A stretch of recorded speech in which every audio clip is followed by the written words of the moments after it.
2022학년도 10월 학력평가 해설 강의 오신 여러분 환영합니다. 저는 총평과 해설을 맡은 조은입니다.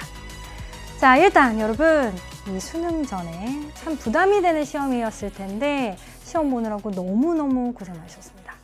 이 마지막까지 해설과 총평을 듣는 친구들은 부족한 점을 보완하고 긴장의 끈을 끝까지 놓지 않겠다, 이런 친구들이죠. 그죠? 잘 오셨고요. 선생님과 함께 이 시간 그리고 해설 강의를 통해서 부족한 점 잘 채웠으면 좋겠습니다. 일단 선생님의 한 줄 평 요약을 해보면요. 신유형에 대한 담력 테스트가 아니었나. 좀 신유형이면서 그러니까 조금 변형된 문제면서 우리 실전 연습을 할 수 있는 문항들이 많이 보였습니다. 그래서 충분히 실전과 비슷한 수준의 좀 평이한 수준으로 출제가 됐고요. 우리가 한 문항씩 좀 눈여겨볼 문항들 살펴보면서 얘기를 좀 해볼게요. 먼저 우리 9번 문항. 남녀의 세포를 매칭하면서 대리민전제의 위치가 성염색체에 있는지 상염색체에 있는지 파악하는 문제. 기존 기출과 유사하지만 조금만 변형돼도 다르게 느껴졌을 거예요. 선생님이 여기서는 상동염색체 또는 대리민전자 찾기 꿀팁, 여기서 설명했던 꿀팁을 이용해서 문제 풀이할 거고요. 유사 문항으로는 이런 문항이 있습니다. 네, 물론 유사하지만 똑같지는 않습니다. 그래서 이런 유사하지만 똑같지 않은 문항들을 우리가 새로운 문항이다 이렇게 느끼기보다는 비슷한 점을 찾아서 부족한 점을 내가 어디서 막혔는지 보완하셨으면 좋겠어요. 그 다음에 이제 11번. 이건 좀 신유형 문제예요. 왜 새로웠느냐? 왜 어렵게 느껴졌을까? 새로웠을까? A와 B의 서로 다른 지점에 자극을 주고요. D1과 D2 지점을 1과 2랑 매칭하는 그런 문제였어요. 근데 사실 기본 원리는 선생님이 꿀팁에서 흥분의 전도 그래프 분석에서 설명했던 내용입니다. 그래서 이 11번 문항도 혹시 헷갈렸다면 선생님 설명과 비교해보면서 좀 부족한 점 잘 채웠으면 좋겠어요. 그 다음 15번. 고난도면서 신유형인 문제였어요. 왜 어려웠냐면 1 플러스 3, 2 마이너스 1의 변화량이 주어진 조건을 이 만족하는 경우를 찾아야 됐었거든요. 그래서 근수축식 길이 변화 꿀팁을 사용해서 문제 풀이해보도록 하겠습니다. 그리고 이제 16번도 굉장히 고난도면서 신유형이었는데 다인자 유전과 복대림 유전이 함께 나왔어요. 그런데 다인자 유전을 결정하는 한 쌍이 복대림 유전과 연관되어 있었고 또 주어진 확률로부터 이 복대림 유전자들 사이의 우열관계를 파악하는 것이 좀 어려웠습니다. 그래서 까다롭게 느껴졌을 거고요. 유사한 문항으로는 2021 7월 교육청 16번. 유사하지만 또 똑같진 않았습니다. 여기서는 이제 중간 유전 그리고 다인자 유전이 함께 나왔거든요. 그래서 16번 문항도 아주 이제 좀 까다로우면서 신유형. 그래서 아주 좋은 문제예요. 그래서 꼭 해설을 들으면서 본인의 풀이와 비교했으면 하고요. 그리고 이제 18번은 염색체 수의상인데 왜 어려웠을 거냐면 응집 여부를 토대로 부모의 ABO식 유전자를 유추해야 하고요. 자녀 2번의 비브리 파악 후에 얻은 정보로 자녀 3의 염색체 수의상을 분석해야 되는. 네, 그래서 좀 이렇게 퍼즐처럼 짜맞춰야 되는데 순서를 오락가락했으면 시간이 조금 소요됐을 것 같아요. 그리고 마지막 19번은 상성 그리고 연관관계 파악하면서 가계를 분석하는 문제였는데요. 의외로 이 상염색체와 X염색체에 존재하는 형질을 파악하는 게 쉬웠습니다. 그래서 선생님이 이 가계도 분석에서 강조했던 여유남유나 남유여유의 모순을 가계도에서 찾아내면 비교적 풀만했을 것 같아요. 네.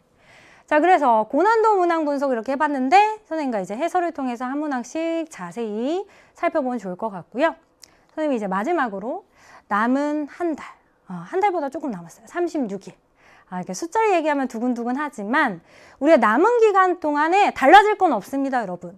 지금까지 잘해온 것처럼 쭉 계속 하시면 되는데요. 좀 중점을 뒀으면 좋겠는 점이 지금까지 풀었던 모든 문제를 빨리 재점검하셔야 돼요. 수특, 수완, 기출 문제, 그렇죠? 그리고 본인이 풀었던 여타 다른 문제에서 아는 문제는 꼭 맞춘다는 생각으로 다시 한 번 더 선지들을 점검해 보세요. 특히 1, 2, 5단원에서는 절대로 틀리면 안 됩니다, 여러분.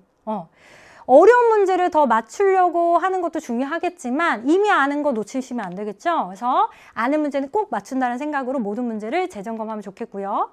그리고 이제 시간을 좀 더 단축할 수 있도록 실전 연습을 하셔야 돼요. 그러니까 실전 모의고사 풀이 같은 걸 하셔야 되는데 아까 얘기했듯 아는 문제 1, 2, 5단에서 더 단축하고 그리고 좀 어렵게 출제되는 문항들 근수축, 자극의 전도에서 자기 전달에서 그래프 분석 그리고 유전 문제에서 시간을 더 단축할 수 있도록 연습을 하셔야겠습니다. 네, 여러분 이제 남은 기간 얼마 안 남았지만 선생님의 이 총평과 해설을 통해서 부족한 점 잘 보완하시면서 남은 기간 동안 지금껏 잘해왔듯이 쭉 잘해 나가시는 여러분 됐으면 좋겠습니다. 바로 이어서 해설 강의에서 만나도록 하겠습니다. 자, 그럼 먼저 1번부터 보도록 할게요.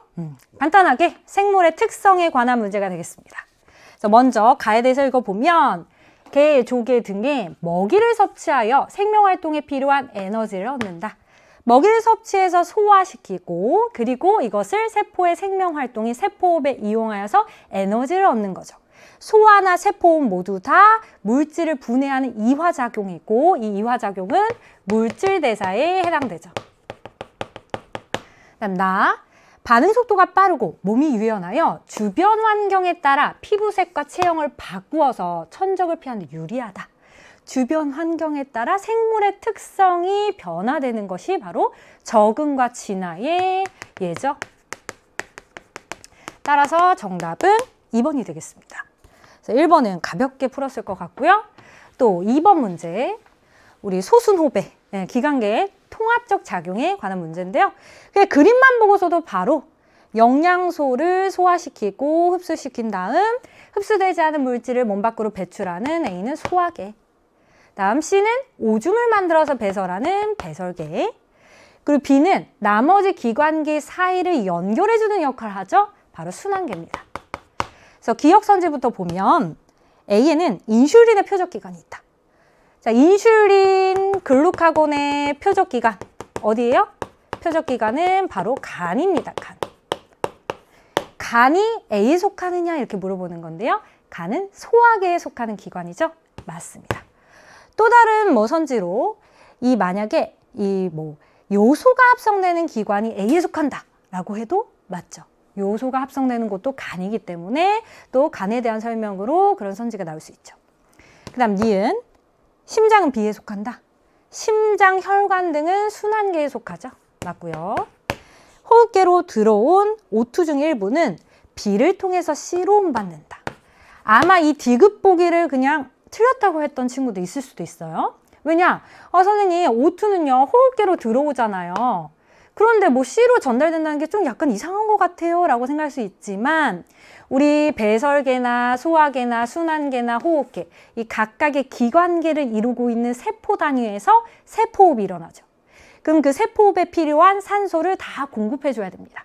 그래서 각각의 기관계에 속해 있는 세포들에게 산소를 공급해 줘야 되기 때문에 산소가 여기서 들어와서 B를 거쳐 C까지 전달이 되는 거예요. 그래서 맞습니다. 그래서 정답은 5번이 되겠습니다. 자, 그 다음 이제 3번 문제. 병원체의 종류와 특성에 대해서 묻는 문제인데요. 지금 후보로 독감, 말라리아, 그리고 무좀이 나와 있습니다. 각각 어떤 병원체에 의한 질병인지 써보면 독감은 바이러스, 말라리아는 원생생물, 무좀은 곰팡이죠. 그러면 첫 번째 특성에 대해서 과연 갖고 있는지 유무에 대해서 옆에만 써보면 세포 구조로 되어 있지 않음, 되어 있음, 되어 있음이죠. 그래서 원생생물과 곰팡이는 다 생물이기 때문에 세포 구조를 가져요. 하지만 독감의 병원체인 바이러스는 세포 구조를 갖지 않는다. 중요하죠. 자, 그 다음 두 번째. 원생생물에 속하는 건 말라리아의 병원체 뿐이죠. 자, 그래서 우리가 매칭을 해보면 말라리아는 두 개 다 동그라미이기 때문에 B가 말라리아의 병원체, 그리고 둘 다 X인 C가 바로 독감의 병원체, 그 다음 마지막 이 A가 무좀의 병원체가 되겠네요. 그리고 OX니까 기억은 동그라미죠. 자, 그래서 기억부터 보면 기억은 동그라미다. 맞고요. 니은 B는 무좀의 병원체이다. B는 말라리아의 병원체. C는 바이러스에 속한다. 저 독감의 병원체니까 바이러스에 속하죠. 자, 정답은 4번이 되겠습니다. 네, 그래서 3번까지도 어렵지 않게 풀었을 것 같고요. 자, 이제 4번. 체세포의 세포 주기와 관련된 내용이 나왔는데요. 그냥 순서대로 G1기 다음에 S기, G2기, 그리고 분열기 M기가 되겠죠. 그래서 기억부터 보면 기억의 세포에서 핵막이 관찰된다. 핵막은 간기에서 다 관찰이 되죠. G1S, G2기에서 다 관찰이 돼요. 그래서 맞는 선지고요. 니은은 간기에 속한다라고 했는데 그렇죠. 여기 다 간기에 속합니다. 맞고. 디귿의 세포에서 이가염 색체가 형성된다. 이가염 색체는 상동염 색체가 접합해 있는 형태를 뜻하는데 이가염 색체는 감수 1분열 전기나 중기에서만 관찰이 되죠. 지금 체세포 분열 중이기 때문에 관찰되지 않습니다. 그래서 기억님 맞아서 정답은 3번이 되겠네요. 자, 그 다음 이제 대사량과 대사성 질환과 관련된 문제인데 맞는 설명을 한 학생만 고르면 되죠. 먼저 학생 A. 기초대사량은 생명을 유지하기 위해 필요한 최소한의 에너지 양이다. 맞는 설명이고요. 에너지 소비량이 섭취량보다 많은 상태가 지속되면 비만이 될 것이냐? 먹는 것보다 더 많이 소비를 한대요. 그러면 체중이 감소하고 영양실조가 올 수 있겠죠? 반대 현상이 나타날 거예요. 당뇨병은 대사성 질환입니다. 대사성 질환이 얘는 당뇨병, 고지혈증, 고혈압 이런 게 있죠? 맞습니다. 자, 정답은 3번이 되겠습니다. 자, 그 다음에 이제 6번 문제. 우리 생명과학의 탐구 방법과 관련된 문제가 나왔는데요. 먼저 가부터 읽어볼게요. 식물 주변 농도가 무슨 농도? O2 농도가 높을수록 CO2 흡수량이 많을 것으로 생각하였다. 못 먹을 것이라고 생각한 거 뭘 설정했어요? 가설을 설정했습니다. 근데 여러분 이 가설을 읽으면요. 조작변인과 종속변인이 보인다고 선생님이 굉장히 강조했죠? 조작변이는 원인에 해당한다. 무엇을 변화시켜줬을까? 바로 O2 농도. 그것에 영향을 받아서 나타난 실험 결과가 종속변인인데 바로 이 CO2 흡수량이 실험의 결과, 종속변인이 되는 거죠. 자, 그리고 나서 A와 B를 준비하고 표와 같은 조건에서 일정 기간 기르면서 CO2 흡수량을 측정을 했죠. 이게 바로 이제 종속변인 실험 결과인데요. 기억과 니은이 A와 B 중에 뭔지 안 알려졌어요. 그래서 둘 중에 언제가 산소 농도가 높을 때인지 알아맞혀야 되는데요. 그때 우리가 써야 되는 조건이 이거죠. 가설과 맞지 않은 결과가 나와서 가설을 수정했답니다. 그럼 가설은 얘가 높을 때 높다라는 거였는데요. 그러면 이게 맞지 않기 때문에 산소 농도가 높을수록 CO2 흡수량이 낮다라는 결과가 나왔겠죠. 자, 그러면 CO2 흡수량이 어느 쪽에서 낮은지 봤더니 기억에서 더 낮습니다. 그럼 더 낮은 이유가 뭐예요? O2 농도가 더 높기 때문이죠. 그래서 더 낮은 쪽에서 O2 농도는 더 높아야 됩니다.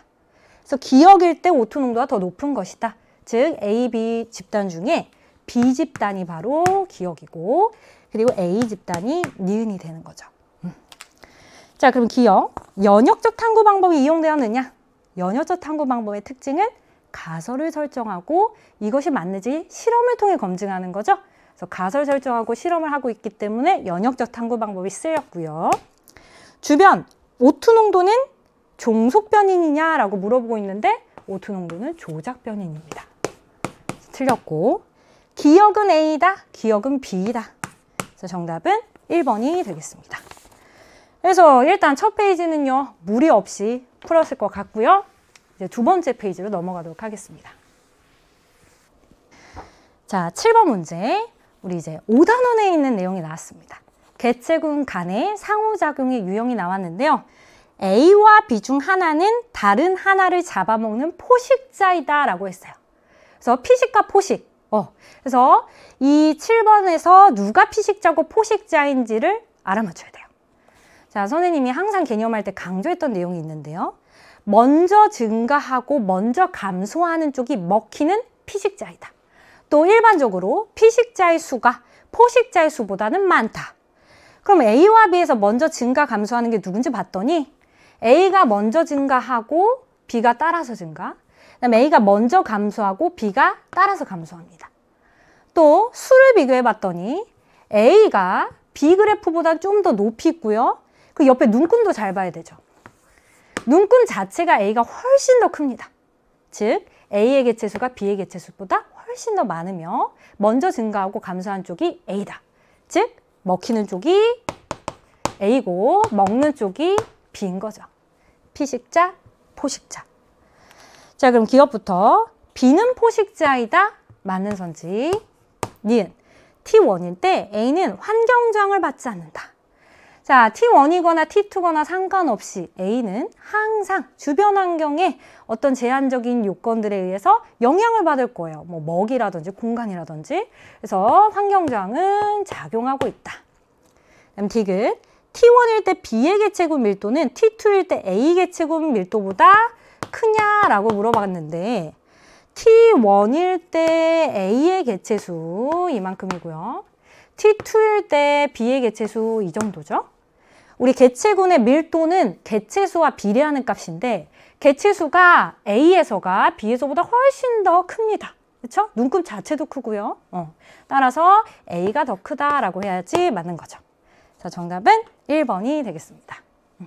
어렵지 않게 이 문제도 해결했을 것 같습니다. 그럼 이제 우리 항상성과 관련된 문제 보도록 할게요. 체온 조절 문제가 나왔는데 기억은 고온과 저온 중 하나이고 그리고 A는 억제와 촉진 중 하나이다. 근데 힌트가 있어요. 피부 근처 혈관이 수축했대요. 피부 근처 혈관이 수축하면 열 발산량, 바깥으로 빠져나가는 열의 양이 줄어들게 되겠죠. 그죠? 그럼 언제 열 발산량을 줄이겠어요? 바깥으로 열이 빠져나가지 못하게 하는 거는 저온 자극이 왔을 때죠. 추울 때. 추울 때 바깥으로 빠져나가는 열의 양을 줄이기 위한 작용이 일어날 거다. 자, 그렇다면 티록신의 분비는 어떻게 될까요? 티록신이 분비되면 열 발생량을 조절하게 되는 건데 열 발생량이 증가하도록 추울 때 열 발생량이 증가하도록 분비가 촉진되겠죠. 그래서 기억부터 보면 기억은 저온이다. 맞고 니은 A는 억제이다. A는 촉진이다. 디귿 피부 근처 혈관 수축이 일어나면 열 발산량이 감소한다. 맞죠? 그래서 기억 디귿 맞아서 정답은 4번이 되겠습니다. 네, 아마 많은 친구들이 8번까지는 막힘없이 풀었을 거예요. 근데 이제 첫 번째 아마 제동이 걸렸을 문제가 바로 9번입니다.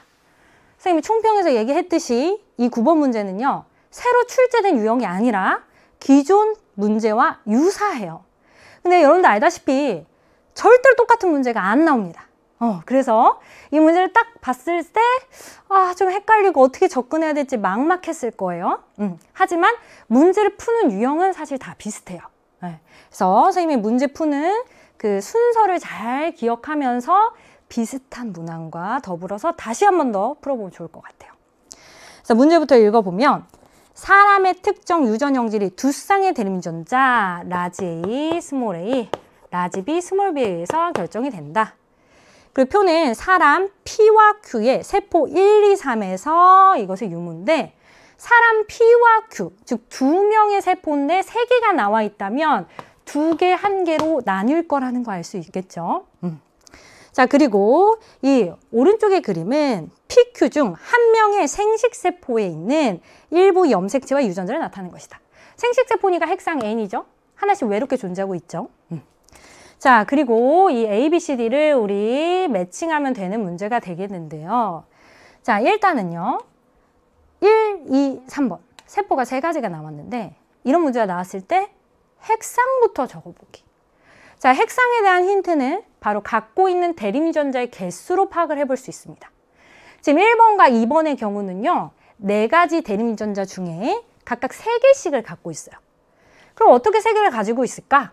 지금 서로 다른 대립유전자인데 라지 스몰 a를 갖고 둘 중 하나를 더 갖는 경우 또는 라지 b 스몰 b를 갖고 둘 중 하나를 더 갖는 경우 그럼 어떤 경우라고 할지라도 서로 다른 대립유전자를 꼭 포함하게 됩니다. 그럼 이렇게 서로 다른 대립유전자가 한 세포 안에 존재할 때 그 대립유전자가 존재한 상동염색체가 있다는 뜻이므로 그 세포 핵상은 EN이 되죠. 따라서 4개 중에 3개씩을 갖고 있는 1번과 2번은 다 핵상이 EN이 되는 거예요. 자, 그런데 지금 P와 Q 두 사람 중에 어떤 사람의 세포인지를 매칭해내야 되는데 똑같이 핵상이 EN인 세포에서 갖고 있는 대림유전자의 구성이 다르기 때문에 1번과 2번은 서로 다른 개체의 세포가 됩니다. 자, P를 문제에서 남자라고 했거든요. Q는 여자인지 아직 모르고요. 그러면 선생님은 남자 P를 아직 찾아내지 못했기 때문에 그냥 임의대로 A의 세포, B의 세포라고 해보겠습니다. 그럼 3번의 핵상도 생각을 해봐야 되는데요. 이 3번은 A의 세포거나 B의 세포거나 하겠죠. 그렇죠? 그런데 지금 C가 없던 게 이렇게 생길 수는 없거든요. A의 세포라고 한다면 없던 유전자가 만들어질 수 없기 때문에 얘는 반드시 B의 세포가 되어야 됩니다. 그렇죠? 똑같은 유전자를 갖고 있죠. 그럼 만약에 핵상이 EN이라고 한다면 똑같은 B의 세포이기 때문에 A, C, D 유전자를 여기 똑같이 갖고 있어야겠죠. 근데 뭔가 모자라요. 모자른다는 얘기는 핵상이 N이다. 그래서 우리 B에 대한 정보를 좀 많이 얻어낼 수 있겠네요. 그리고 나서 그림을 봤어요. A랑 C 유전자가 있습니다. 자, 그러면 두 개체 중에 어떤 개체의 세포일까? A는 C를 갖지 않는다면서요. 따라서 얘는 C를 가질 수 있으니까 무조건 B 개체의 세포가 되겠네요. 그렇죠? 자, 그럼 B 개체에 지금 핵상이 N인 것의 그림이 나와 있는데 핵상이 EN인 것의 그림을 한번 그려보자. 자, 핵상이 EN이라면 쌍으로 존재해야 돼요. 얘의 상동염색체 있겠죠? 또 얘의 상목염색체가 또 있을 겁니다. 그럼 핵상이 EN인 세포에서 B는 스몰 a, 스몰 c, 스몰 d를 가져요. 그럼 스몰 a, 스몰 c는 있고요. 이 스몰 d라는 유전자가 나머지 두 개의 염색체 중 하나에 반드시 있어야겠네요. 됐죠? 스몰 d가 여기 또는 여기에 있어야 된다. 자, 그리고 나서 또 다른 세포인 3번으로부터 정보를 얻어볼게요. 3번 세포는 지금 핵상이 N이죠. 핵상이 N이다. 근데 얘가 갖고 있는 유전자는요, A는 없습니다. 그럼 이 스몰 a가 존재하는 이 염색체는 안 갖고 있다는 얘기예요. 그런데 여러분, 핵상이 N인 세포는요, 상동인 염색체 중에 무조건 하나를 가져야 되죠. 둘 중 하나를 가져야 돼요. 그러면 이 염색체는 갖지 않지만 이 염색체를 가져야 되는 겁니다. 그리고 지금 이 갖고 있는 염색체에 스몰 d가 있으면 안 되죠. 그렇죠? 따라서 스몰 d는요, 둘 중에 이쪽에 있어야 돼요. 그래서 스몰 d가 있도록 상동인 염색체 이렇게 그려주면 되는 거죠. 됐을까요? 즉, C와 D는요, 서로 대립유전자가 되겠습니다. 대립유전자. 그럼 자동으로 A랑 B가 대립유전자가 되는 거죠. 자, 그런데 다시 돌아와서 핵상이 N인 세포인데요. 지금 핵상이 N인 세포에 C가 있는 염색체가 있고요. 그리고 A는 없어야 되기 때문에 이 염색체가 아니라 이 염색체를 갖는다라고 했는데 거기에 대립유전자인 스몰 b도 없어야 된대요. 즉, 스몰 a나 스몰 b가 다 없어야 된다? 즉, 이 유전자가 존재하는 염색체 자체가 없어야 된다는 얘기입니다. 그러면 얘랑 얘가 쌍이 아니라 모양과 크기가 다른 성염색체가 된다는 걸 알 수 있는 거죠. 만약에 성염색체 XX라고 해봅시다. XX라면 여기 이 염색체를 갖지 못해도 이 염색체에 스몰 a나 스몰 b가 무조건 있어야 되거든요. 근데 없다는 얘기는 Y염색체가 있다는 얘기겠죠. 물론 얘가 Y인지 X인지 아직 정확하게 모르니까 그냥 성염색체라고 해볼게요. 성염색체에 이 유전자가 있어야 된다. 그리고 이쪽은 성염색체와는 독립인 다른 염색체고 둘이 같은 이제 쌍을 이루고 있잖아요. 똑같은 쌍을 이루기 때문에 이쪽은 상염색체가 되겠습니다. 그래서 상염색체에 존재하는 유전자, 성염색체에 존재하는 유전자 이렇게 썼어요. 썼더니 A라는 개체는요, 서로 다른 종류의 A랑 B를 가질 수 있어요. 서로 다른 대립유전자를 가질 수 있죠. 즉, 성염색체가 이렇게 두 개가 나올 수 있다는 얘기입니다. YY는 될 수 없기 때문에 XX를 갖는 거죠. 그렇죠? 각각 X 하나에 스몰 a가 있고 또 다른 X에 스몰 b가 있는 거예요. 따라서 얘는 성염색체 X에 존재하는 유전자이며 XX를 갖는 A는 암컷이 되겠네요. 그렇죠? 자, 그런데 우리가 이제 남자인지 여자인지를 써야 되는데 P는 남자라고 했으니까 이 A는 Q가 되겠죠. Q. 그리고 자동으로 이 3번이 지금 3번에 Y가 포함되어 있기 때문에 이 X에 존재하는 A나 B가 없었는데요. Y를 가질 수 있는 이 B는 바로 남자이며 남자 P의 세포가 되겠네요. 그래서 여자 Q, 남자 P의 세포라는 걸 알아냈습니다. 자, 그럼 이제 기억부터 볼게요. 2는 P의 세포이다 라고 했는데 맞죠? 니은 B와 C가 대립전자가 아니라 C와 D, A와 B가 각각 대립전자이다. Q는 여자이다? 그렇죠. Q는 여자이다. 왜? 서로 다른 X를 가질 수 있으니까. X 2개가 있기 때문에. 그래서 정답은 4번이 되겠습니다. 네. 그래서 조금 까다로웠던 문학이긴 한데요. 선생님이 여기 그림 그리면서 논리적으로 분석했던 내용 있죠? 여러분도 다시 한 번 더 같이 분석하면 좋겠습니다. 그래서 9번 문제 좀 중요하고 아주 자주 나오는 문제이기 때문에 꼭 다시 한 번 더 보시고요. 이제 10번으로 넘어가도록 하겠습니다.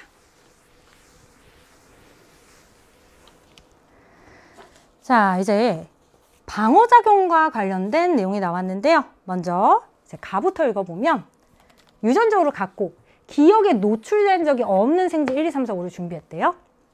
1번에는 생리식염수를 넣었어요. 그러면 항원이 침입하지 않았기 때문에 1번의 체내에서는 어떤 면역 반응이 일어나지 않을 겁니다. 즉, 1번의 혈장 속에는 기억에 대한 항체가 없을 거예요. 그런데 2에는 죽은 기억을 주사했어요. 그러면 기억에게, 이 2번에게서는 죽은 기억을 주사했기 때문에 체내에서 면역 반응이 일어나겠죠. 그래서 혈장 속에는 항체가 포함되어 있을 거고 누구에 대한? 기억에 대한. 그리고 기억세포도 형성될 겁니다. 자, 그래서 이제 3, 4, 5번에 각각 주사액을 이렇게 넣고 생존 여부를 봤는데요. 3번은 원의 혈장이에요. 원은 항체가 없는 혈장을 갖게 될 것이니까 항체가 없어서 기억을 넣어줬을 때 죽겠죠. 그렇죠? 여기는 항체가 없다. 그 다음 4번. 2의 혈장과 기억을 같이 넣어줬더니 살았대요. 이유는 이 2에는 항체가 포함되어 있는 혈장이 존재할 거니까요. 그래서 2의 혈장 속에는 항체를 포함하고 있기 때문에 이 기억과 같이 섞어줄 때 항원항체 반응이 일어나서 살 수 있었다.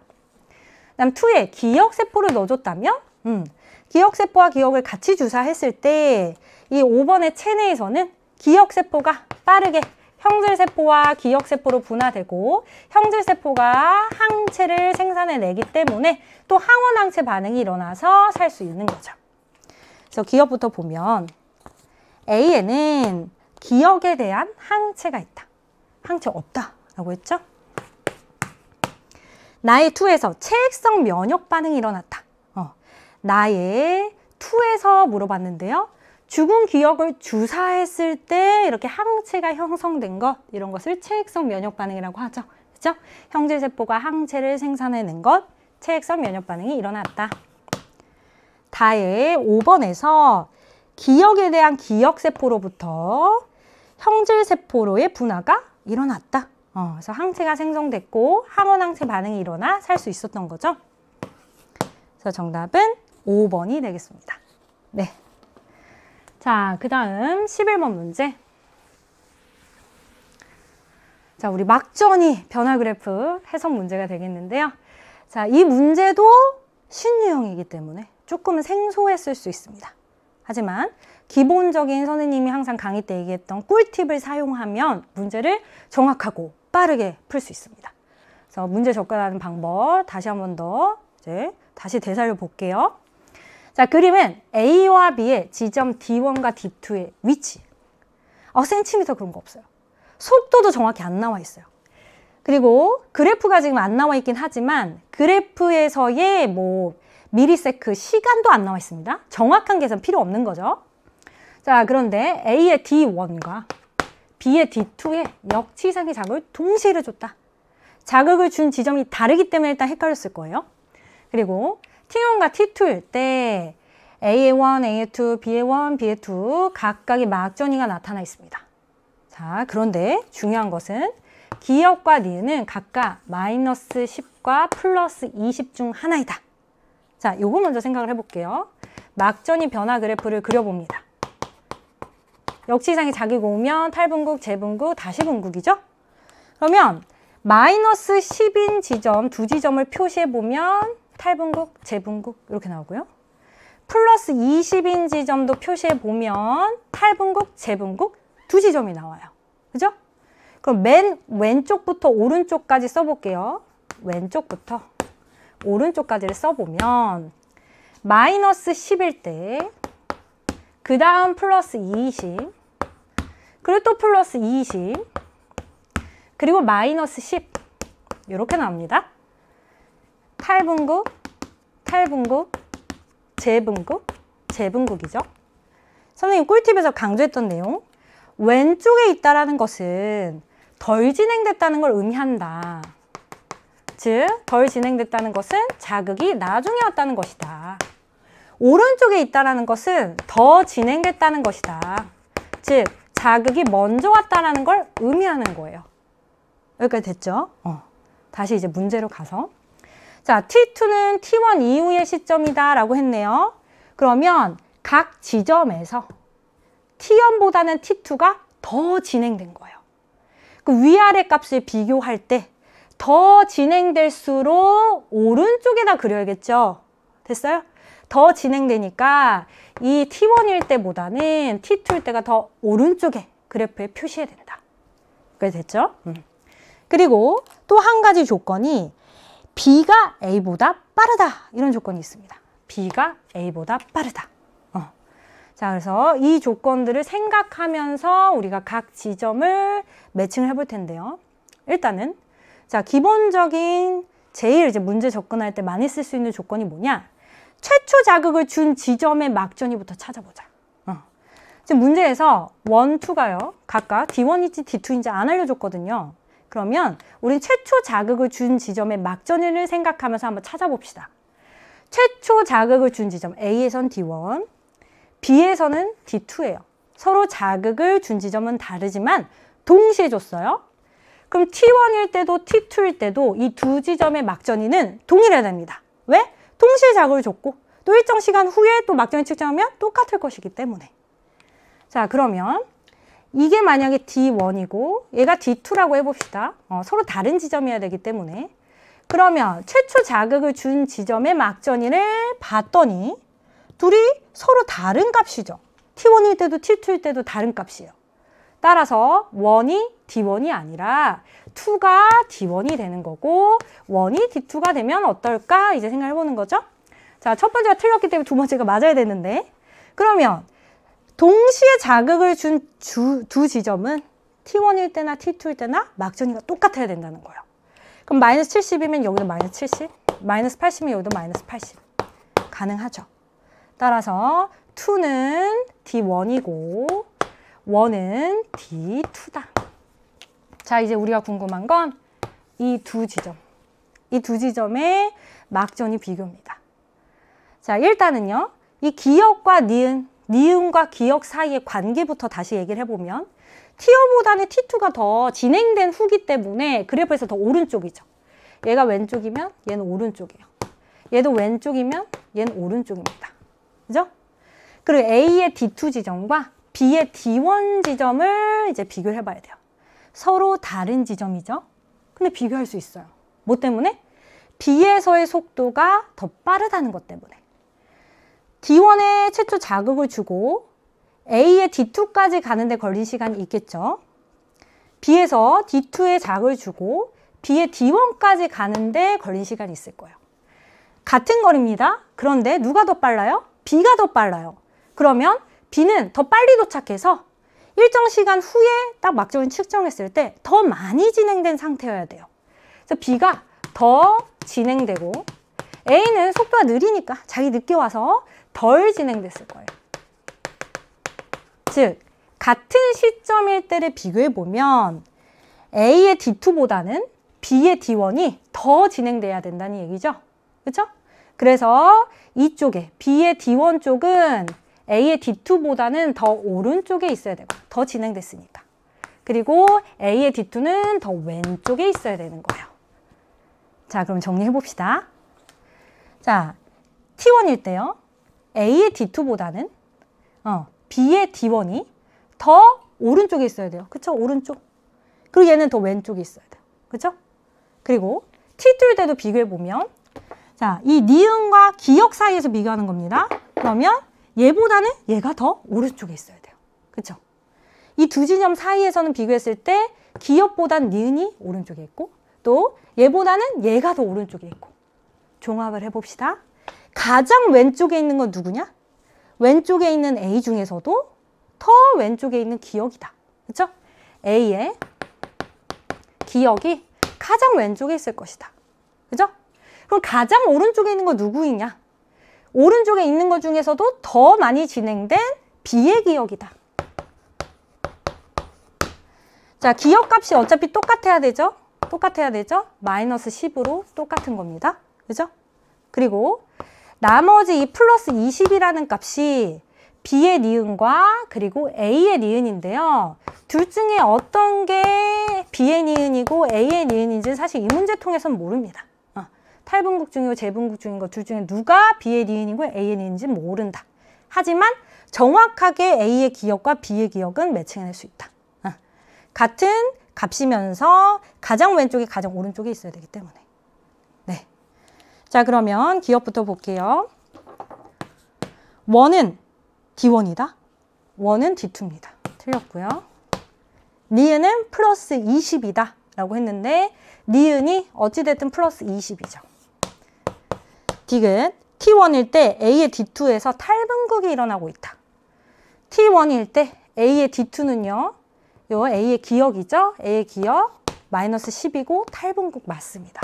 그래서 정답은 니은 디귿 맞아서 5번이 되겠습니다.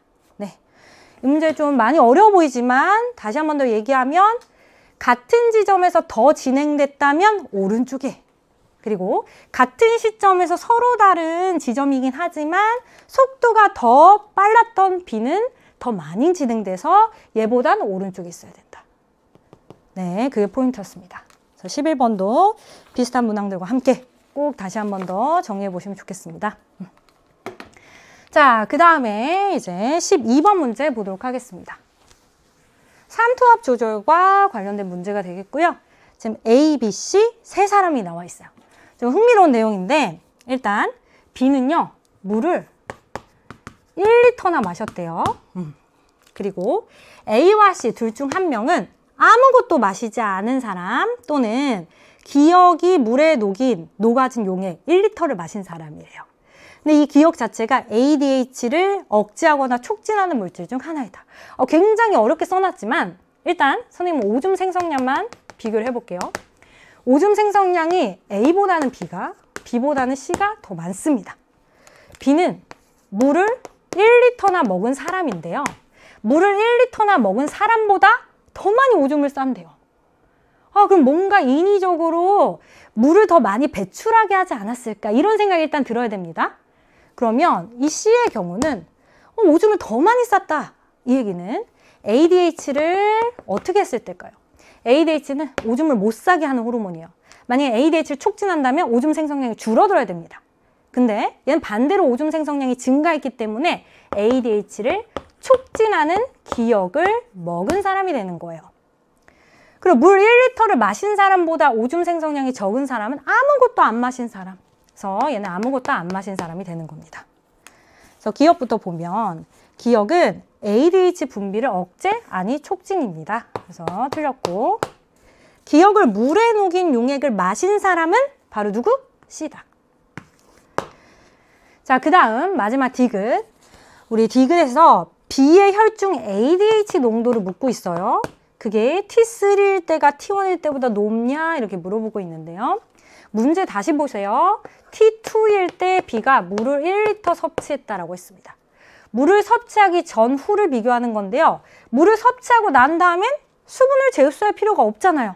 따라서 ADH, 수분 재흡수를 촉진하는 호르몬이 더 줄어들겠죠. 그래서 부등호가 반대가 돼야 됩니다. 그래서 디귿은 틀려서 정답은 2번이 되겠습니다. 자, 그 다음 이제 13번 문제, 신경계와 관련된 문제가 되겠는데요. 무릎 반사가 일어날 때 흥분 전달 경로를 나타낸 것이다 라고 했습니다. 그림을 보면 옆구리 신경세포에 달려있는 이 기역은 감각신경, 척수 반사의 경로니까 지금 척수가 나와 있죠. 그렇죠? 그리고 B와 C가 있는데 각각 B와 C는 골격근에 연결이 되어 있습니다. 그리고 하나의 뉴런으로 되어 있어요. 둘 다 체성 운동신경이에요. 이게 B처럼 감각신경과 바로 연결될 수도 있고요. C처럼 척수에 있는 연합 뉴런이 가운데 끼어 있을 수도 있어요. 얘를 자율신경의 신경전 이전 뉴런이라고 생각하면 안 됩니다. 골격근에 연결돼 있잖아요. 그러니까 체성 운동신경이에요. 기억. 그래서 A와 B는 모두 척수신경이다. 척수와 연결돼 있으니까 척수신경이죠.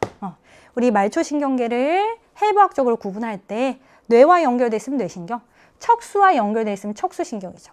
A, B, C 모두 다 척수와 연결돼 있으니까 척수신경인 거예요. 그 다음 니은. B는 자율신경계에 속한다. 체성운동신경은 자율신경계에 속하지 않죠. 교감, 부교감신경이 자율신경계에 속하는 신경입니다.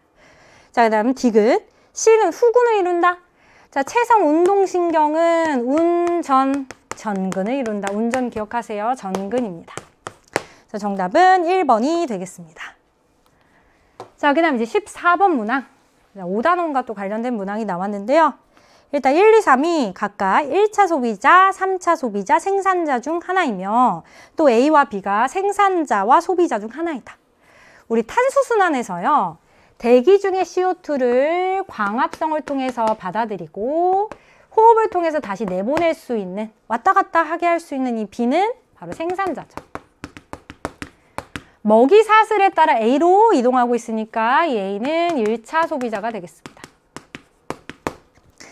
자, 그리고 이 나에서 1, 2, 3 이렇게 순서대로 나와 있는데 가장 밑에 에너지가 가장 많은 게 가장 하위 단계인 생산자, 다음 1차 소비자, 2차 소비자, 그 상위 영양 단계인 3차 소비자 이렇게 되겠죠? 기억. 3번은 B에 해당한다. 3번은 소비자죠, 소비자. 여기서 A와 B가 소비자 또는 생산자라고 했으니까 이제 소비자라고 씁시다. 그래서 얘는 소비자니까 A에 해당해야 됩니다. 니은 1에서 2로 유기물 형태로 탄소가 이동한다. 네. 하위 용량 단계에서 상위 용량 단계로 갈 때 광합성을 통해 합성한 그 유기물 형태로 이동하게 되죠. 맞는 선지고.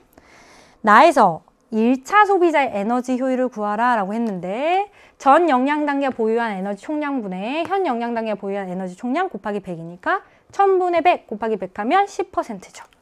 맞습니다. 정답은 5번이 되겠습니다. 자, 그 다음 이제 또 우리 여기서 또 당황을 했을 것 같아요. 또 계산을 해야 되는 문제입니다.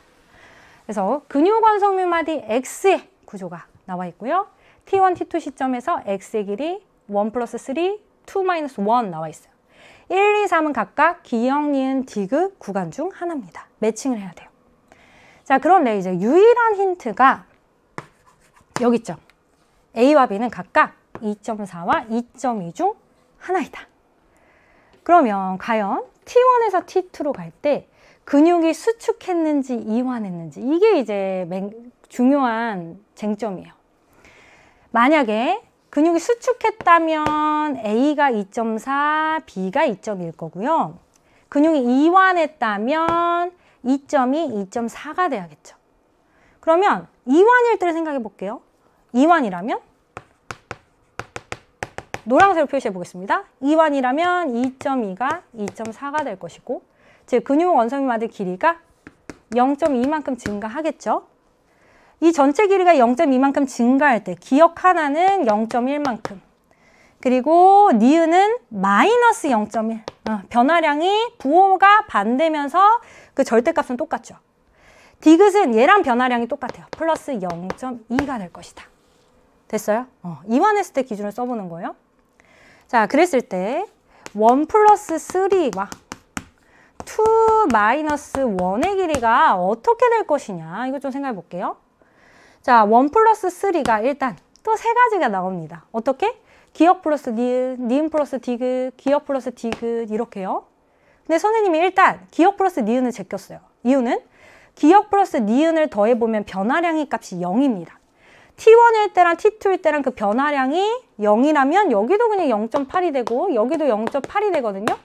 근데 2-1을 했을 때 0.6만큼 증가할 수가 없어요. 따라서 첫 번째 일단 빼고요. 그 다음 이제 기억 플러스 디귿이라고 가정을 해보겠게요. 기억 플러스 디귿이라고 해보면 기억 플러스 디귿의 값은 플러스 0.3 될 겁니다. 그죠? 그러면 2는 여기 있지 않은 또 다른 길이이므로 기억 디귿이 아니라 니은이 돼야 되겠고요. 1이 지금 둘 중에 뭔지 모르니까 기억을 뺄 때도 있을 거고 디귿을 뺄 수도 있을 거예요. 두 가지가 나오죠. 니은에서 기억을 빼면 그 변화량은 어떻게 되냐? 마이너스 0.1에서 마이너스 0.2니까 마이너스 0.2. 같은 방식으로 하면 여기 마이너스 0.3이 나와요. 자, 그러면 또 다른 경우 니은 플러스 디귿이라고 해보겠습니다. 그러면 그 변화량 값은 플러스 0.1이 돼요. 그럼 2는 니은 디귿 말고 기억인 거죠? 기억에서 니은 빼거나 기억에서 디귿 빼는 값이에요. 기억에서 니은을 뺐더니 플러스 0.2고요. 기억에서 디귿을 뺐더니 마이너스 0.1이라는 값이 나옵니다. 자, 이제 우리는 뭘 찾아야 되냐? 자, 이 변화량이 있을 거고 이 변화량을 지금 각각 구해낸 거예요. 각각의 경우에서. 그래서 0.8에서 뭔가 변해서 C가 되고 0.2에서 변하면서 C가 되는, 즉 이 두 값이 같아지는 경우를 찾아보자는 거죠. 자, 그런데 보세요. 1과 3을 더했을 때 이 값에서 0.3을 더하면 얼마예요? 1.1이 돼야 됩니다. 이 값에다가 0.1을 더하면 0.9가 돼야 돼요. 그렇죠? 자, 그리고 이 0.2라는 값에서 빼버리면 여기 0과 그리고 아예 마이너스 값이 나오니까 아예 되지가 않죠.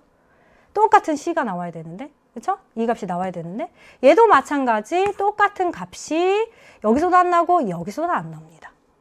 그러면 우리가 어떤 걸 생각해 볼 수 있어요? 이 이완이라고 가정한 자체가 틀렸구나. 그럼 이제 수축인 거죠. 그럼 여러분 수축은요 부호만 바꾸면 되잖아요.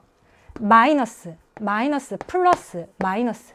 여기서도 다 부호만 바꾸면 돼요. 이제 이 값들 지우고 여기서 마이너스 0.3, 마이너스 0.1, 플러스, 플러스, 마이너스, 플러스.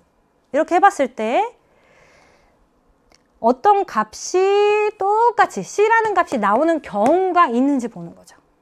자, 경우가 있는지 볼 텐데 자, 1과 3가 마이너스 0.3이 되면 C가 0.5가 되겠죠. 자, 그러면 플러스 0.1을 했을 때 0.4밖에 안 되니까 얘는 아니고요.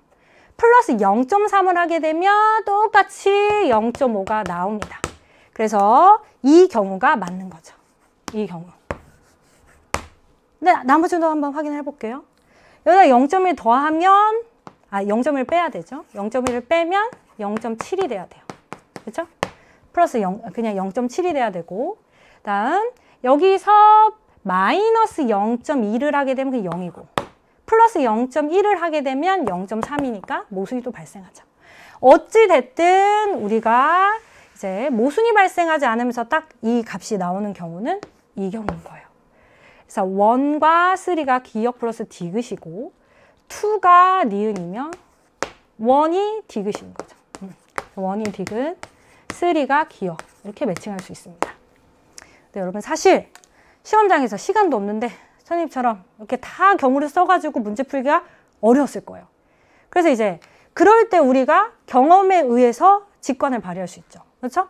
그래서 많은 친구들이 아마 이렇게 풀었을 것 같다고 생각합니다. 물론 정확한 풀이는 선생님이 한 풀이에요. 근데 시간이 없고 이렇게 봤을 때 값이 왠지 0.8에서 얘는 감소하고 여기 증가해서 같은 값이 됐을 것 같아.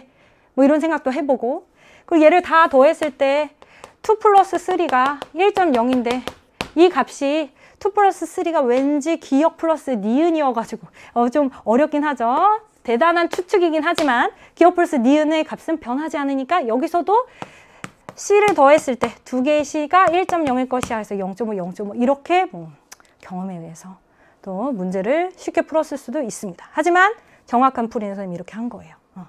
그래서 일단 기억부터 이제 보도록 하겠습니다. 기억. to는 니은이다. to 니은. 맞고요. T1일 때 A대 길이는 1.4이냐라고 물어봤는데요. 일단 이게 우리가 수축할 때라는 거 알아냈죠? 입원할 때가 아니라 수축할 때고 2.4가 2.2 될 때입니다. 그쵸? 아까 부호 바꿔버렸죠? 그러면 이 전체 값이 2.4인데요. 2 플러스 3의 값.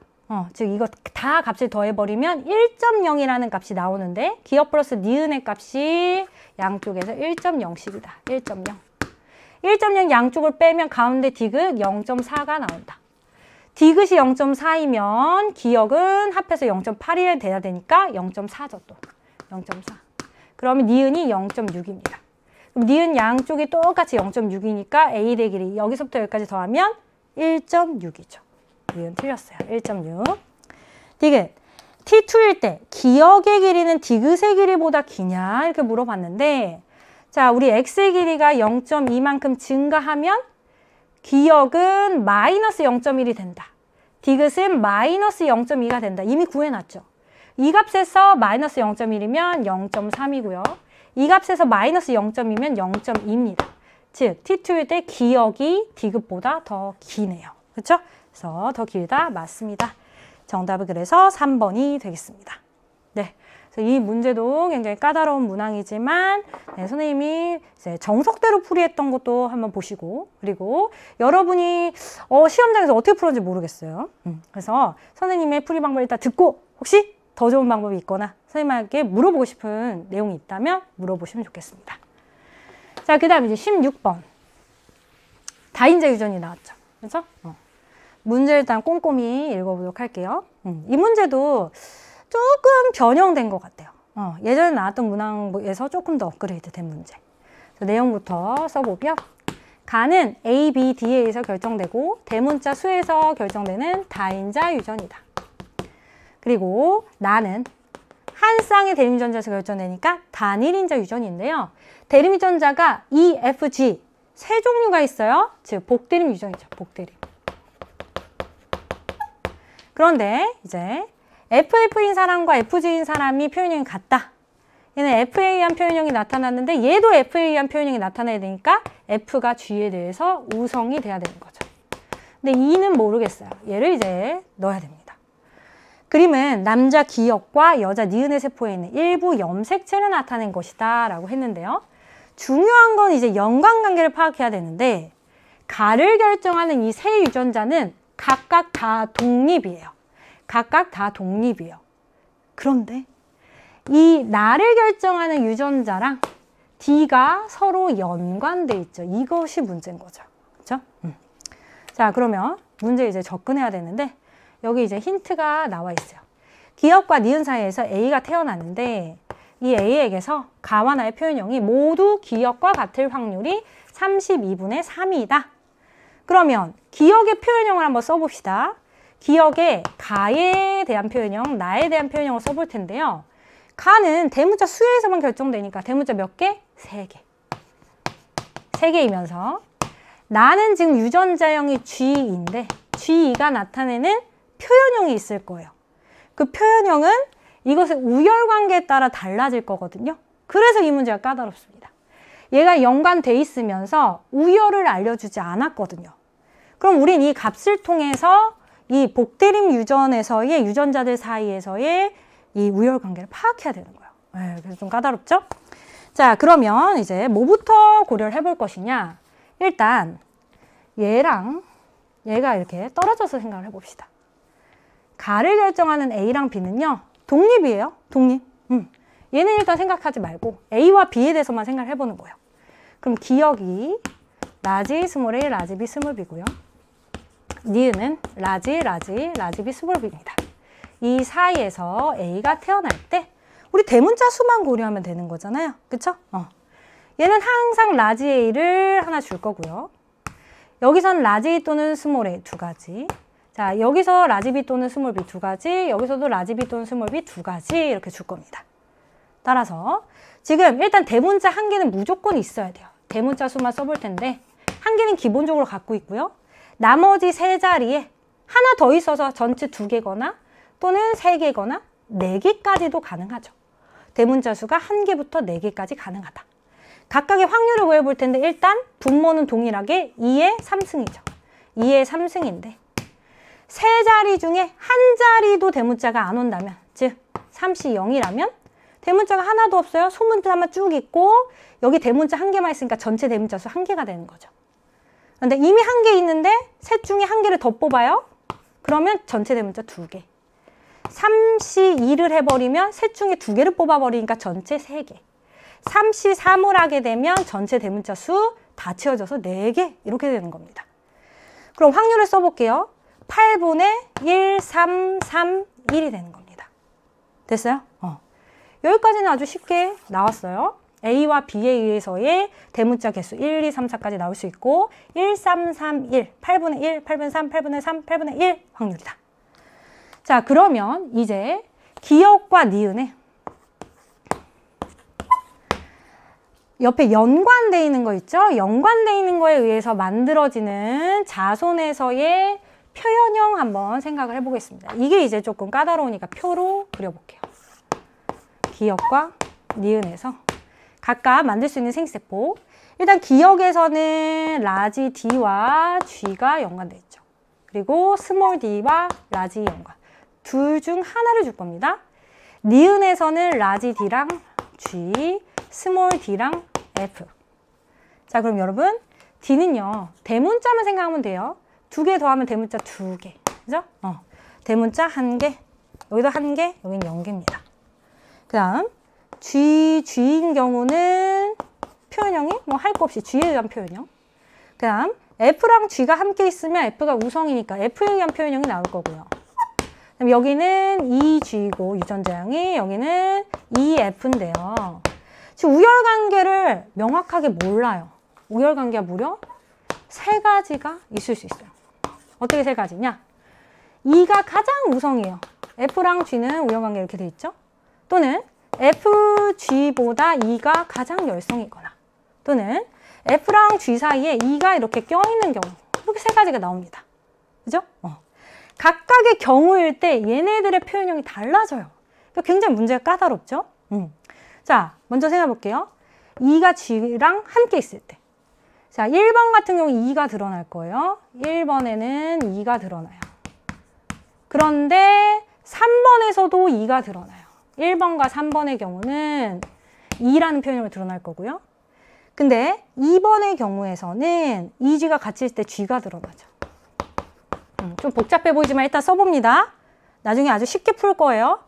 자, 그 다음 이제 3번, 이제 1, 2, 3번이 있는데 2번은 이 경우. 2랑 F랑 함께 있을 때 2가 우성이고요. 여기는 둘 다 F가 우성이죠. 즉 1번만 2가 우성이고 2번, 3번은 F가 우성이다. 이렇게 써볼 수 있습니다. 자, 근데 여러분 잘 보세요. 각각이 1번일 때만 보는 거예요. 1번일 때만 보면 2개 G 표현형, 1개 E 표현형, 1개 F 표현형, 0개 E 표현형. 다 표현형이 다르죠. 그렇죠? 가와 나에 의해서 결정되는 표현형이 4칸이 모두 다 다릅니다. 2번일 때도 3번일 때도. 그럼 각 칸이 나올 수 있는 확률은 몇 식이다? 4분의 1식이다 라는 거. 이거 기억하시는 거예요. 아까 이 왼쪽에서 대문자 1개, 2개, 3개, 4개가 나올 확률이 각각 8분의 1, 8분의 3, 8분의 3, 8분의 1이었죠? 근데 여기서는 확률이 다 똑같이 4분의 1이라는 거. 이걸 일단 기억해 두시고 이제 힌트를 보면서 1, 2, 3번 중에 어떤 경우인지를 알아맞혀 보자는 거죠. 힌트가 뭐였냐면 가와 나의 표현형이 가는 대문자 3개이면서 나는 G2에 의해 나타나는 표현형이 나와야 돼요. 근데 여러분 G2에 의해 나타나는 표현형이 1, 2, 3번 경우마다 다 다르잖아요. 한번 써볼까요? G2에 의한 표현형이 1번의 경우는 2가 우성이니까 2에 의한 표현형. 2번의 경우는 G가 우성이고요. 3번은 또 2가 우성입니다. 그죠? 1, 2, 3번마다 다 달라요. 그러니까 이 경우를 사실 정석대로 풀려면 1, 2, 3번에서 대문자 수가 3개가 되면서 각각 이런 표현형이 나에서 나오는 경우를 생각해 봐야 되는 거예요. 그럼 여러분 일단 대문자 수부터 보겠습니다. A와 B에 의해서 대문자 수가 한 개라면 그러면 D에 의해서는 2개여야지만 총 3개가 되겠죠. 마찬가지로 A와 B에 의해서 대문자가 2개라면 D에 의해서 1개. A와 B에 의해서 3개도 나올 수 있죠. 그렇죠? 4개까지 있으니까. 그럼 여긴 0개가 돼야 됩니다. 그렇죠?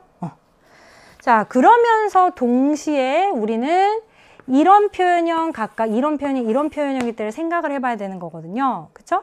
그럼 먼저 1번일 때 나를 먼저 생각해 보니까 나가 이라는 표현이 나오는 경우가 언젠가 여기에 있고요. 또 여기 있습니다. 자, 그러면 대문자 수를 보세요. D에 의해서 1개이고 0개일 때입니다. 1개이고 0개일 때, 즉 이 칸에 대해서만 확률이 나오고 2개, D에 의해서 2개일 때는 어차피 나가 E에 의한 표현형이 아니잖아요. G에 의한 표현형이기 때문에 여긴 빈칸인 거예요. 어차피 없는 거예요. 2칸이 나올 거예요. 자, 같은 방식으로 한번 2번 보세요. 2번의 경우. 2번의 경우는요. 나의 표현형이 G라는 표현형이 나와야 됩니다. 그럼 G가 나오는 칸을 보니까 여기 칸이 있고요. 여기 칸이 있죠. 그렇죠? 그러면 지금 대문자가 2개인 칸, 이 칸이랑 그리고 D에 의해서 대문자가 1개인 칸, 이 칸이 나오는 거예요. 그렇죠? 나머지 칸은 G에 의한 표현이 안 나오잖아요. 그럼 얘는 땡. 마지막 3번 보세요. 2에 의한 표현형이 나와야 됩니다. 그럼 3번이면서 2에 의한 표현이 나오는 거 이 칸밖에 없어요. 이 하나. 요 하나뿐이에요. 그럼 1에 해당하는 게 바로 이 칸인 거죠. 그러면은 여기는 확률이 나오지 않는다. 됐어요? 근데 눈치가 빠른 사람은 이건 빨리 풀었을 것 같아요. 그 2개가 나오는 확률은 A와 B에서 2개가 나오는 확률 8분의 3이죠. 8분의 3. 그러면서 D에 의해서 1개가 나오며 그러면서 우리 2의 표현형을 나타내는 건 4칸 중에 이거 한 칸이었잖아요. 각각의 칸의 확률이 4분의 1이라고 했죠? 그럼 4분의 1을 곱해주면 32분의 3. 우리가 원하는 값이 3번에서만 나올 수밖에 없어요. 그렇죠? 그럼 나머지 다 구해볼게요. 1이 나와야 된다. A와 B에서 1이 나오려면 8분의 1이죠. 8분의 1 곱하기 어차피 각 칸에 해당하는 확률 4분의 1이니까 4분의 1을 곱한다. 그리고 이 두 칸도 동시에 구할 수 있는데 2에 해당하는 값은 8분의 3이죠. 8분의 3, 8분의 3이고요. 각각 1이면서 각각의 확률 나올 확률 어차피 한 칸이니까 4분의 1. 곱해요. 자, 여기서도 해보면 자, 저 3이라는 숫자가 나오려면 8분의 3이고요. 그리고 0이면서 이 한 칸만 차지하니까 4분의 1. 자, 그러면 1번일 때는요. 32분의 6이 나오고요. 더하는 거죠. 또는이니까 더하고 여기 또는이니까 더하면 32분의 4가 나오고요. 즉 32분의 3이라는 값이 나오기 위해서는 딱 이 한 칸만을 차지하는 경우여야 된다는 거예요. 그래서 3번 경우가 맞습니다. 이렇게요. 그럼 진짜 문제는 뭐였느냐? 이제 문제를 다시 한 번 더 보면 이번엔 기역과 니은 사이에서 A가 태어났는데 표현형이 니은과 모두 같은 확률. 니은은 가에 대해서 대문자 4개고요.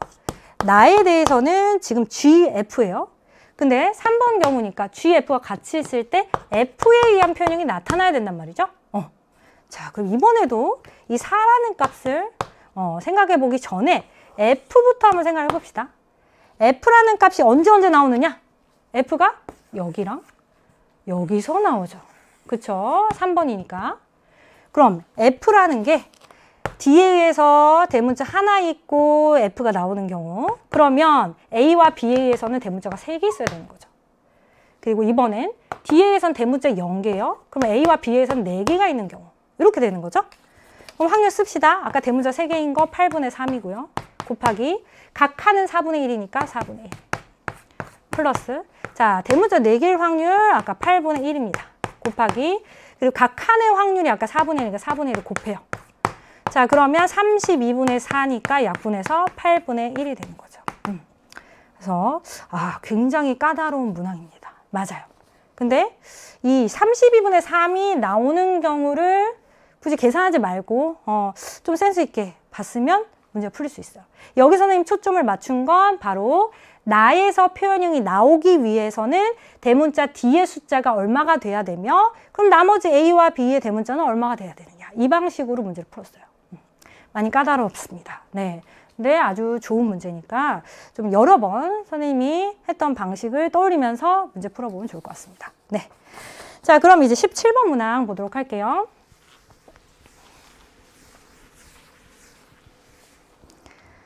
자, 어떤 동물종 2에는 6입니다. 2에는 6이라면 N은 3이어야 되죠. 이게 이제 자동으로 나와야 되고요. 문제에서 암컷 1과 수컷 2의 세포가 각각 2개씩 있다고 했는데요. 그림에서 X염색체가 안 나와 있대요. 네, 이걸 고려하면서 각각의 일단 핵상부터 써볼게요. 하나씩 외롭게 존재하는 얘네들은 핵상이 다 N입니다. N. 그러면 N이면 3개의 염색체가 있어야 되는데 지금 2개씩밖에 안 보이니까 보이는 건 상염색체고 안 보이는 하나는 X 제외했다고 했으니까 X겠죠. 다는요. 2개씩 쌍으로 존재하는데요. 총 5개밖에 안 보여요. 그러면 5개 중에 4개는 상염색체고요. 보이는 얘는 Y고 안 보이는 X도 있어야겠죠. XY. 수컷입니다. 그래서 수컷 2의 세포라는 거 알 수 있습니다. 라는 4개밖에 안 보여요. 근데 2개씩 쌍을 이루고 있으니까 2N이면 상염색체 4개만 보이는 거고 성염색체 XX가 안 보이는 거죠. XX 구성 암컷입니다. 자, 그러면 이제 가와 나가 각각 1의 세포인지 2의 세포인지를 매칭을 해놔야 되는데요. 힌트는 일단 이 부분과 이 부분에 있습니다. 라는 디귿이라는 유전자만 동형접합으로 가져요. 그죠? 똑같은 유전자만.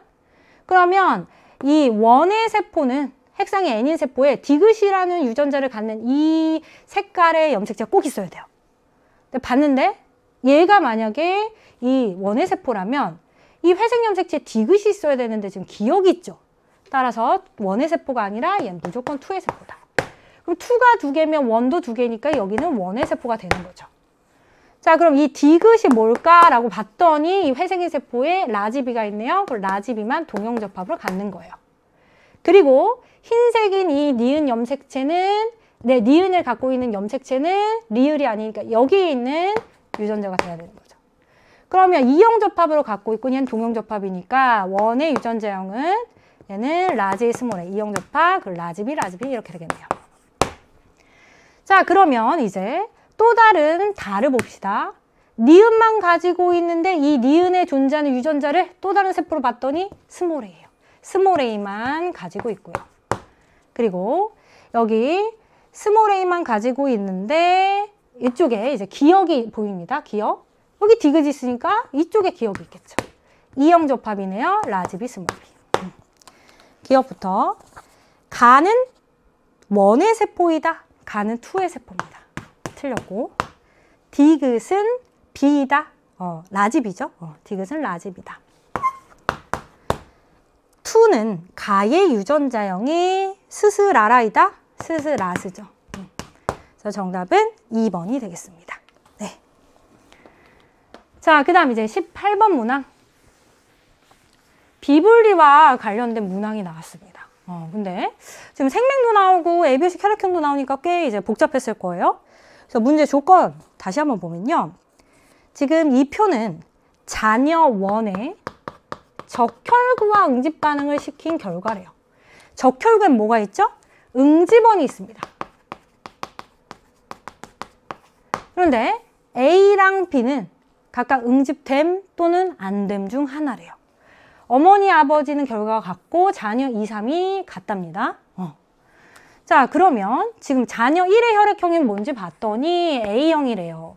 그리고 아버지, 어머니, 자녀 2, 3의 혈액형은 모두 달라야 된답니다. 그러면 1번의 적혈구에 있는 응집원은 뭐예요? A형이니까 응집원 A가 있겠죠. 이 응집원 A와 만약 응집 반응을 했다라고 한다면 그건 응집소 알파를 갖고 있다는 뜻이고 응집소 알파를 갖고 있는 혈액형은 뭐예요? 알파 갖고 있는 거 B형 아니면 O형일 거예요. 근데 응집을 안 했다면 응집수 알파를 갖지 않는 거죠. 갖지 않는 혈액형 나머지 두 개 A, B형과 A형인 거예요. 자, 그러면 이게 둘 중에 뭐가 응집됨이고 안됨인지 모르겠는데 힌트는 여기 있죠. 서로 혈액형이 아버지, 어머니, 자녀 2, 3에서 다르다. 자, 근데 이 부모님 사이에서 A형이 반드시 나와야 되거든요.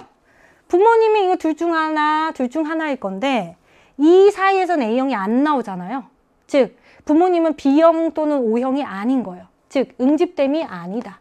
응집됨이 아니라 응집 안됨이 되겠고 자녀 2, 3이 응집되는 혈액형인 거죠. 그렇죠?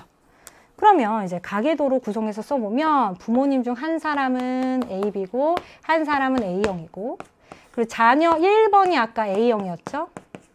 그리고 자녀 2, 3 둘 중에 뭐가 뭔지 모르겠지만 한 사람은 B형이고 한 사람은 O형이 되겠습니다. 근데 여러분 O형이면 O잖아요. 원래 정상적으로 태어났다면 O를 하나씩 받아야 되는데 여기 줄 수가 없죠. 아, 뭔가 비분리가 일어났구나. 그래서 AO인데 이 O가 비분리가 일어나서 N+1 핵상을 줬고 여기서는 이 유전자가 존재하는 염색체를 안 준 거죠. N-1 핵상의 생수포가 만들어졌다. 그래서 수정돼서 핵형은 정상처럼 보인 거예요. 그렇죠? 자, 그러면 둘은 잘 분리되는데 O끼리 분리가 안 됐으니까 이분열, 비분리가 일어나서 만들어졌구나. 근데 얘가 지금 2번인지 3번인지 모르겠습니다. 추가적으로 또 가야 돼요. 여기 자녀 2만 정록생명이 나타난다. 자, 정상 유전자 X라고 하고 정록생명 유전자 X별라고 하면 정상이 X별에 대해서 우성이죠. 자, 그러면 가족 구성원 중 2번만 생명이면 나머지는 생명이 아닌 거예요.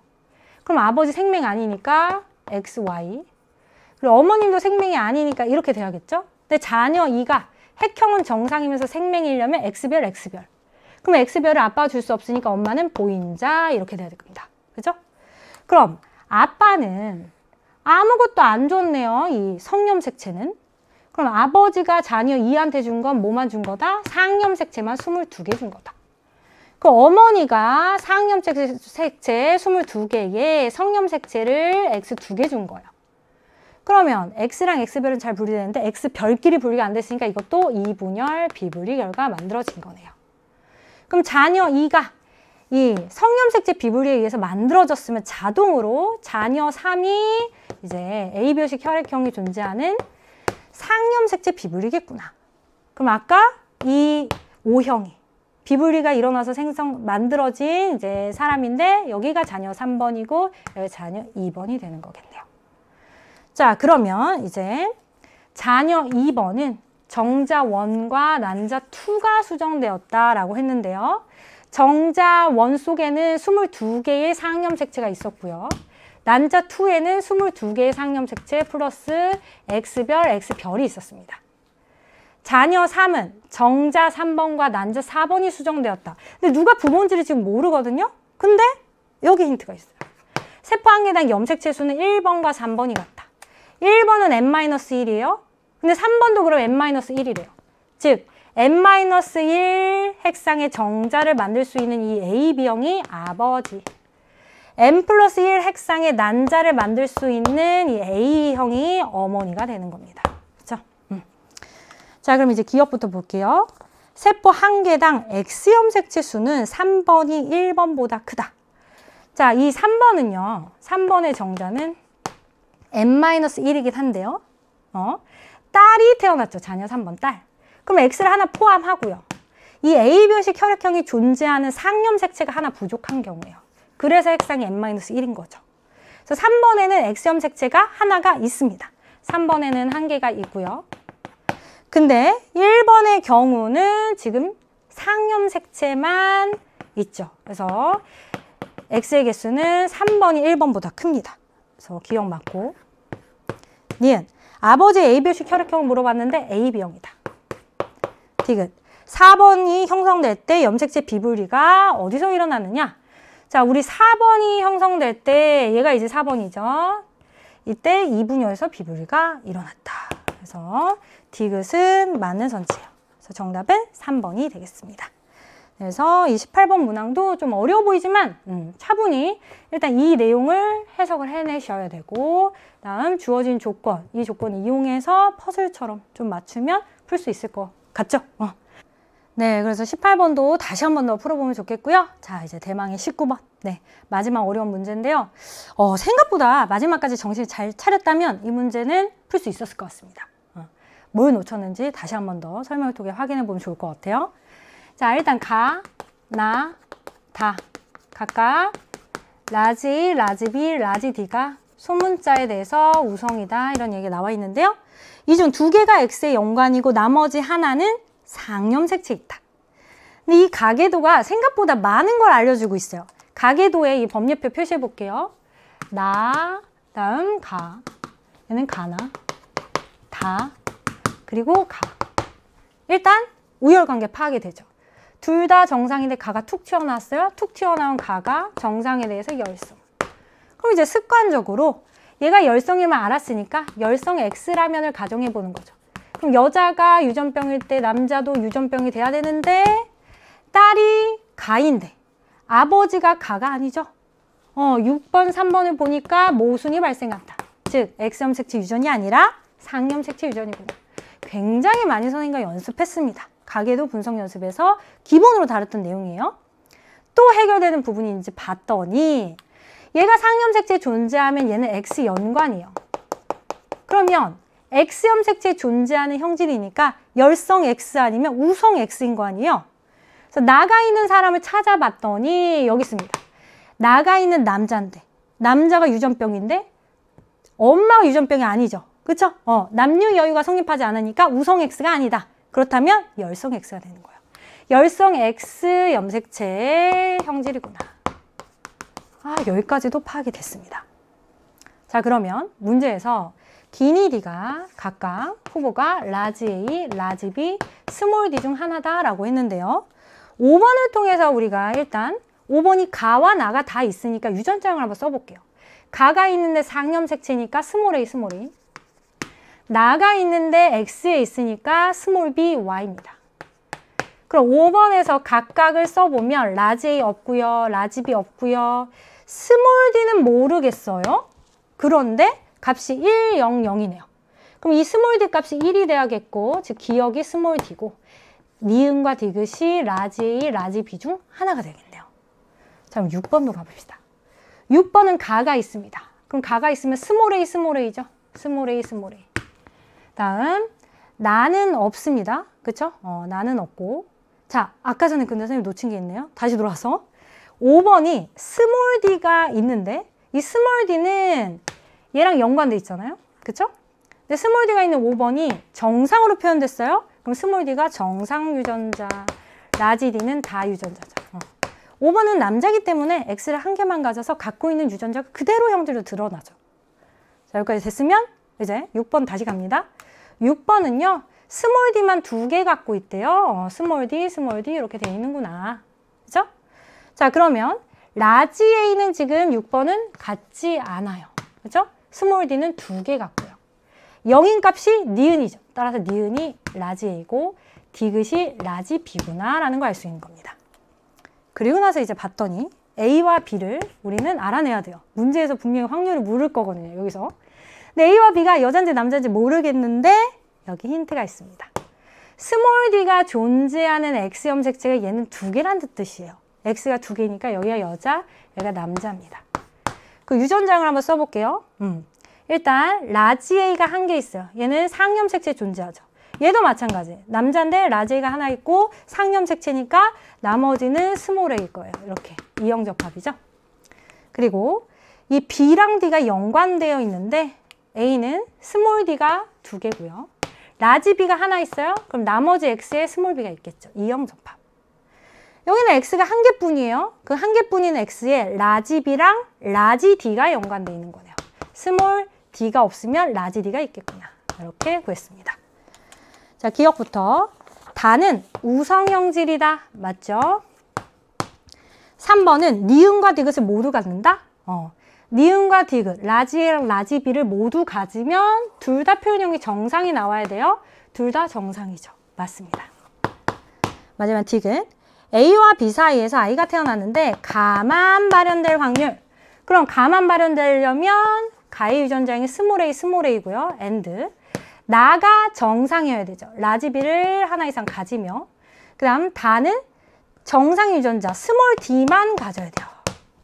그러면 얘가 상염색체 있고 얘는 X염색체 있으니까 각각 구해서 곱해주면 됩니다. 라지 A, 스몰 A 사이에서 스몰 A 나올 확률 4분의 1이고요. 자, 이 둘 사이에서 라지 B를 가지며 B를이에요. 그러면서 스몰 D만 갖는 경우. 그런 경우는 이 염색체랑 이 염색체를 받는 경우. 총 4개 중에 1개죠. 4분의 1. 그래서 16분의 1이 되겠습니다. 정답은 5번이 되겠네요. 네. 자, 그래서 19번은 생각보다는 어렵지 않은 문제여서 조금 익숙하게 가계도 분석을 했다면 맞췄을 것 같아요. 틀린 친구들 너무너무 아까운데 생각보다 가계도가 이렇게 쉽게 나올 수도 있습니다. 네, 그래서 겁먹지 말고 문제를 딱 맞닥뜨렸을 때 이거부터 해보는 거죠. 일단 되는지 안 되는지, 여유 남유, 남유 여유, 모순이 발생하지 않는지. 네, 19번도 풀어봤습니다. 자, 마지막 20번 문제. 자, 일단 기역과 니은은 각각 총 생산량과 호흡량 중 하나이다. 자, 총 생산량과 호흡량의 관계를 써볼게요. 총 생산량은 호흡량 플러스 순 생산량의 합이죠. 그래서 항상 총 생산량은 호흡량보다는 커야 됩니다. 기역과 니은이 각각 60년 전과 현재일 때 나와 있는데 60년 전일 때 기역값이 더 크죠. 그리고 현재일 때도 기역값이 더 크죠. 항상 큰 이 기역이 바로 총 생산량이고 적은 게 호흡량이겠구나. 그래서 총 생산량, 호흡량이 되겠고요. 둘을 빼버리면 기역에서 니은을 빼버리면 오른쪽에 순 생산량만 남겠죠. 그래서 기역부터 보면 기역은 총 생산량이다. 맞습니다. 니은 A의 생장량은 니은에 포함된다. 자, A의 생장량은 순 생산량이 포함되어 있죠. 생장량, 피식량, 고산악염량 다 순 생산량이 들어가 있어요. 근데 순 생산량은 기역 마이너스 니은에 포함되지 니은에 포함되는 게 아니죠. 디귿 A의 순 생산량은 현재가 60년 전보다 많다. 자, 다시 얘기합니다. 순 생산량은 기역에서 니은 값 뺀 거다. 그럼 60년 전에 기역에서 니은 뺀 값은 요만큼의 차이고요. 현재는 여기서 이거 빼는 거니까 이만큼의 차이. 60년 전이 현재보다 더 차이가 크죠. 즉 기역 마이너스 니은의 값인 순 생산량이 60년 전에 더 크다라는 거 알 수 있어요. 그렇죠? 그래서 순 생산량은 60년 전이 더 많은 거예요. 그래서 디귿은 틀렸습니다. 그래서 정답은 기역만 맞아서 1번이 되겠습니다. 네, 이렇게 해서 우리 10월 학평 20문제 다 풀어봤는데요. 자, 일단 수능이 얼마 남지 않은 시점에서 마지막 학평이었기 때문에 여러분들 많이 마음 졸이면서 긴장하면서 봤을 것 같아요. 네. 네, 여러분 일단 선생님이 해주고 싶은 말은요. 진짜 실전은 수능입니다, 여러분. 그 마지막에 멘탈을 잘 관리하느냐 못하느냐가 정말 수능의 당락을 결정해요. 그래서 모의고사 결과를 통해서 부족한 점은 채우되 이걸 통해서 너무 좌절하거나 포기해버리지 마시고 지금까지 잘해온 자신을 믿으면서 마지막까지 최선을 다해서 좋은 희소식 있기를 바라겠습니다.